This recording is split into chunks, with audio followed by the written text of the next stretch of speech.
Hello dear friends, আজি মই লৈ আহিছোঁ ক্লাছ 11 বায়োলজি চেপ্টাৰ 1 জীৱ জগত দি লিভিং ৱৰ্ল্ড। এই চেপ্টাৰৰ নোটছখিনি আছামিজ মিডিয়ামৰ হয় আৰু ইয়াৰ পৰাই তোমালোকৰ কমন পৰিব।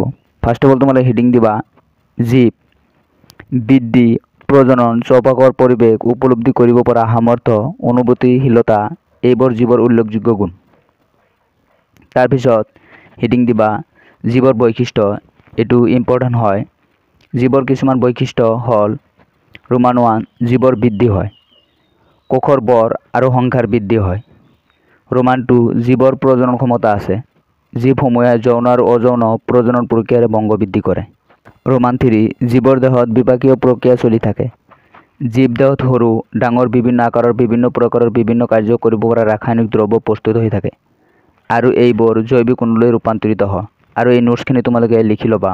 ৰোমান 4 জীৱসমূহৰ কোষীয় সংগঠন আছে, জীৱবোৰে পাৰিপাৰ্শ্বিকৰ অৱস্থাবোৰৰ প্ৰতি সচেতন হ'ব পাৰে আৰু পৰিৱেশত ভৌতিক ৰাসায়নিক আৰু জৈৱিক উদ্দীপকসমূহৰ প্ৰতি সঁহাৰি জনাব পাৰে, অৰ্থাৎ জীৱৰ সচেতনতা আছে। নেক্সট তোমালোকে লিখিবা যে ICBN ইয়াৰ full form international code of botanical nomenclature. ICZN ইয়াৰ ফুল ফৰ্ম হ'ল international code of zoological nomenclature. এই দুটা তোমালোকে ফুল ফৰ্ম চাবা। নেক্সট তোমালোকে ষ্টাৰ মাৰ্ক দি লিখিবা যে কেৰলাছ লিনিয়াছে সৰ্বপ্ৰথম দ্বিপদ নামকৰণ কৰিছিল। যে দ্বিপদ কোনে নামকৰণ কৰিছিল? কেৰলাছ লিনিয়াছে। তাৰপিছত লিখিবা জীৱৰ বৰ্গীকৰণ পদ্ধতিত থকা গোটসমূহ হ'ল যে বৰ্গীকৰণ প্ৰণালীবদ্ধ বহু স্তৰীয় পদ্ধতি য'ত একোটা স্তৰ হ'ল একোটা গোট। এনেকুৱা এটা গোট বৰ্গীকৰণৰ এটা অংশ হোৱা বাবে এই গোটবোৰক বৰ্গীকৰণৰ গোট বোলে। যে বৰ্গীকৰণৰ গোটসমূহ হ'ল 1 নম্বৰ প্ৰজাতি স্পিচিছ। ইয়াৰে বিষয়ে এতিয়া লিখিবা যে পাৰস্পৰিক সাদৃশ্যযুক্ত জীৱ গোষ্ঠীক প্ৰজাতি বোলে। উদাহৰণ আম, আলু, সিংহ। ইয়াত ক্ৰমে PUBE আৰু SUM এই প্ৰজাতি। নেক্সট চাবা গৌণ জিনিয়াছ, একোটা বংশৰ পৰা সৃষ্টি হোৱা এক বা একাধিক পৰস্পৰ সম্পৰ্কযুক্ত প্ৰজাতিৰ সমষ্টিক গৌণ বোলে। উদাহৰণ আলু আৰু বেঙেনা। এই দুয়োটা প্ৰজাতিক চলানাম বুলি কোৱা হয়। আলু আৰু বেঙেনাৰ এই দুয়োটা প্ৰজাতিক চলানাম বুলি কোৱা হয়। নেক্সট চাবা গোত্ৰ ফেমিলি, এক বা একাধিক গৌণ লোক হৈ এটা গোত্ৰ গঠিত হয়। উদাহৰণ প্ৰাণীৰ ক্ষেত্ৰত পেন্থেৰা গৌণ অন্তৰ্ভুক্ত আছে বাঘ, সিংহ আদি, আৰু পেলিছ গৌণত আছে মেকুৰী।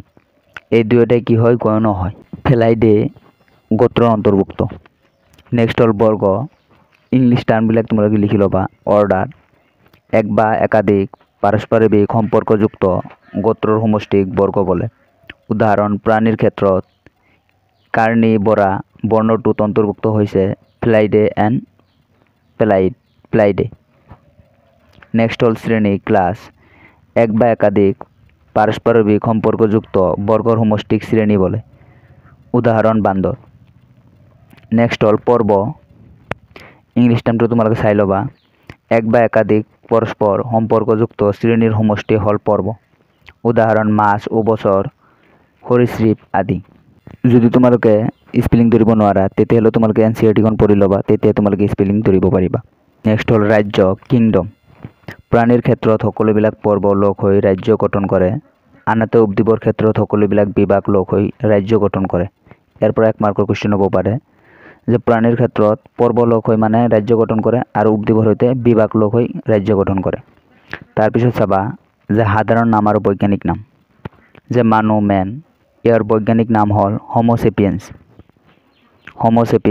মাখি হাউচ ফ্লে, ইয়াৰ বৈজ্ঞানিক নাম হ'ল মুস্কা ডোমেষ্টিকা। আম মেংগো, ইয়াৰ বৈজ্ঞানিক নাম হ'ল মেঞ্জিফেৰা ইণ্ডিকা। গিহুৰ বৈজ্ঞানিক নাম ট্ৰিটিকাম এষ্টিবাম। যে এইবোৰ লেটিন ভাষাৰ পৰা লোৱা হৈছে আৰু এই বৈজ্ঞানিক নামকেইটা ইম্পৰ্টেণ্ট হয় পৰীক্ষাৰ কাৰণে। নেক্সট হেডিং দিবা বৰ্গীকৰণৰ আহিলা। 1 নম্বৰ হাৰ্বেৰিয়াম বা পাতপালয়, ইংলিছত হাৰ্বেৰিয়াম। এইবিলাকৰ পৰা নিট এক্সামত কুৱেশ্যন আহে। যে সংগৃহীত উদ্দীপৰ নমুনাবিলাক শুকুৱাই চাপ প্ৰয়োগ কৰি চেপেটা কৰি বিশেষ ডাঠ কাগজত এখিলাত এটা লগাই সেইবোৰ ভৱিষ্যতৰ বাবে সংৰক্ষণ কৰা বৰল গড়কে হাৰ্বেৰিয়াম বা পাতপালাই বলে। নেক্সট হ'ল কি, যে সাদৃশ্য আৰু বৈসাদৃশ্যৰ ওপৰত ভিত্তি কৰি উদ্ভিদ আৰু প্ৰাণীৰ চিনাক্তকৰণত ব্যৱহৃত হোৱা এবিধ আহিলাই হ'ল কি। নেক্সট তোমালোকে অনুশীলনীৰ কুৱেশ্যনবিলাক চাবা। ইয়াত মই অনুশীলনী কুৱেশ্যনবিলাক লিখা নাই, তোমালোকে কুৱেশ্যনবিলাক চাবা কিতাপত। যদি কিতাপ নাই মই স্ক্ৰীনত কুৱেশ্যনবিলাক দি দিম। 1 নম্বৰ এনচাৰটো চোৱা, যে সকলো ধৰণৰ জীৱক এটি নিৰ্দিষ্ট নিয়মৰ অধীনত কিছুমান বৰ্গ বা গোটত ভাগ কৰি পৰিপাটিৰে সজাই জীৱবিলাকৰ একোটা গোটৰ লগত আন একোটা গোটৰ পাৰস্পৰিক সম্বন্ধ বিচাৰি সিহঁতক সহজে চিনাক্ত কৰাৰ মৰ্মে জীৱৰ বৰ্গীকৰণ কৰা হয়। নেক্সট তোমালোকে এক্সাৰচাইজৰ 6 নম্বৰ কুৱেশ্যনটো চাবা। আৰু বাকীকেইটা কুৱেশ্যন অলৰেডি কভাৰ হৈ গৈছে, নহ'লে তোমালোকৰ এইকেইটা ইম্পৰ্টেণ্ট নহয়। 6 নম্বৰ কুৱেশ্যনটো চাবা, যে জীৱ অৰ্থাৎ উদ্ভিদ বা প্ৰাণীবিলাকৰ মাজত এটা আনটোৰ লগত প্ৰাকৃতিক সম্বন্ধ থাকে। এইবিলাকৰ বৰ্গীকৰণ কৰোঁতে কিছুমান গোটত ভাগ কৰা হয়, যেনে ৰাজ্য, উপৰাজ্য, পৰ্ব বা বিভাগ, উপপৰ্ব, শ্ৰেণী, বৰ্গ, গোত্ৰ, গণ আৰু প্ৰজাতি। এই গোটবোৰৰ প্ৰতিটোক টেক্সন বোলে। উদাহৰণবোৰ হ'ল যে টেক্সন উদাহৰণ, যে ৰাজ্যৰ উদাহৰণ উদ্ভিদ ৰাজ্য, প্ৰাণী ৰাজ্য, পৰ্ব বা বিভাগ গুপ্তবীজী, নগ্নবীজী, শ্ৰেণী স্তন্যপায়ী, দ্বিবীজপত্ৰী, বৰ্গ প্ৰাইমেটছ, চেপিনজেলিছ, গোত্ৰ হোমিডি এনাকাৰ্ডিয়েচি, গৌণ হোমো মেঞ্জিভেৰা, প্ৰজাতি চেপিয়েন্স ইণ্ডিকা। নেক্সট এক্সাৰচাইজৰ 11 নম্বৰ কুৱেশ্যন, যে বৰ্গীকৰণৰ অন্য এবিধ আহিলা হ'ল কি বা হুঁচাৰ কাঠি। সাদৃশ্য আৰু বৈসাদৃশ্যৰ ওপৰত ভিত্তি কৰি উদ্ভিদ আৰু প্ৰাণীৰ চিনাক্তকৰণত ব্যৱহৃত হয় এই আহিলাবিধ। দুটা বিপৰীতমুখী পছন্দৰ যিকোনো এটা বাছনি কৰোঁতে এই কি বোৰে সহায় কৰে। ফলত নিজে নিজেই এটা বৈশিষ্ট্য গ্ৰহীত হৈ আনটো নাকচ হয়। চিনাক্তকৰণ প্ৰক্ৰিয়াৰ বাবে বৰ্গীকৰণ কীৰ প্ৰয়োজন। বৰ্গীকৰণ কীবিলাক সাধাৰণতে বিশ্লেষণাত্মক ধৰ্মী। এই চেপ্টাৰৰ ইয়ালৈকে নোটছ, যে তোমালোকৰ চেপ্টাৰ 1, চেপ্টাৰ 2 এণ্ড চেপ্টাৰ 3 মিলি টোটেল 6 মাৰ্ক আহিব। এই চেপ্টাৰৰ মাৰা মানে কম কুৱেশ্যন অহা দেখা যায়। এই চেপ্টাৰৰ তোমালোকে MCQ প্ৰেক্টিছ কৰিবা। নেক্সট তোমালোকক কোনটো চেপ্টাৰৰ মানে নোটছ লাগে কমেণ্ট কৰি জনাবা, আৰু নেক্সট ভিডিঅ'ৰ কাৰণে চেনেলটো ছাবস্ক্ৰাইব কৰিবা। Thank you all of U.